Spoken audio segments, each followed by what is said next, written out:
Title: The Monster Duke's Last Gamble. Chapter 1, The Time I Thought Was Mine.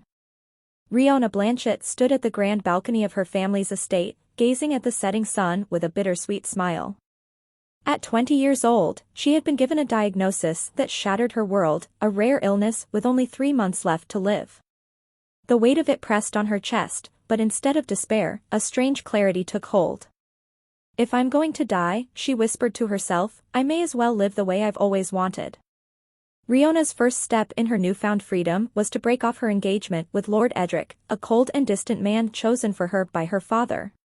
He barely flinched when she declared her decision, his only response a curt nod and the words, "Do as you wish." Her second decision was far more scandalous. She would spend her remaining days with Duke Chaol Draymore, the feared monster duke of the Northern Territories. Known for his ruthlessness and mysterious powers, Chaol was a man who inspired both fear and fascination. "Let's see if the rumors are true," Rionah thought with a mischievous grin. Chapter 2, A Deal with the Monster. Chaol's piercing silver eyes narrowed as Rionah stood before him in his dimly lit study. She was trembling, he could see that, but her defiance was undeniable. "I've come to ask a favor, Your Grace," she began, her voice steady despite her nerves.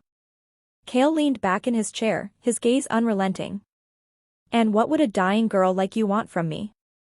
Rionah swallowed hard. "Let me stay here for 3 months. Treat me as you would anyone else in your life. I want to live, not as a fragile noblewoman, but as someone who can truly experience the world." Chaol's lips curled into a humorless smile. "You realize what you're asking, don't you? To live among monsters." "I'm dying anyway," Rionah replied, lifting her chin. "What do I have to lose?" Chaol's laughter was deep and resonant. "Very well, Lady Blanchett.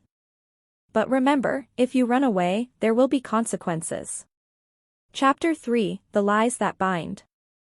As the days turned into weeks, Rionah discovered that Chaol was not the monster she'd been led to believe. He was fierce and unyielding, yes, but also kind in his own way. He trained her in swordsmanship, took her on rides through the snow-covered forests, and even shared rare moments of vulnerability. But something didn't add up. Her body, which should have been weakening, felt stronger than ever. She began to question the diagnosis that had brought her to Chaol's doorstep. It was during one of their nightly walks through the castle grounds that the truth finally emerged. "You're not dying, Rionah," Chaol said, his voice low but firm. She froze, her breath hitching. "What do you mean?" Chaol turned to face her, his expression unreadable. "Your physician lied to you. Your father paid him to fabricate the diagnosis." Rionah's world tilted on its axis. "Why? Why would he do that?" "To control you," Chaol replied. "To keep you obedient, to ensure you didn't question the engagement." Her knees buckled, but Chaol caught her before she could fall. "You're not dying, Rionah. You never were." Chapter 4, The Price of Freedom. Fury and betrayal coursed through Rionah's veins as she processed the truth. She had been a pawn in her father's game, her life dictated by lies. But as she looked up at Chaol, she realized something else. Her time with him had been the most real part of her life. "I can't go back," she whispered. "Not to that house, not to that life." Chaol's gaze softened, and for the first time, he cupped her face in his hands. "Then don't. Stay here with me." Rionah's heart raced as his words sank in. "But I ran away from you. Doesn't that mean I have to face your consequences?" Chaol's lips curved into a rare, genuine smile. "The only consequence is this: I won't let you go." Chapter 5, A Life Worth Living. With Chaol's support, Rionah confronted her father, exposing his schemes and reclaiming her freedom. The Blanchett family's reputation was tarnished, but Rionah felt no regret.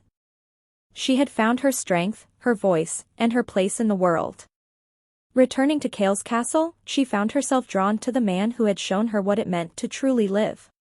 He was no monster, but a man with his own scars, his own battles. Together, they began to heal. As they stood on the castle's highest tower, looking out over the vast northern lands, Rionah turned to Chaol. I thought I only had 3 months to live, she said, her voice trembling with emotion. But now, I feel like I have a lifetime. Kale pulled her into his arms, his voice a low murmur against her ear. Then let's make it a lifetime worth remembering. And for the first time, Riona knew what it meant to truly be alive. The end.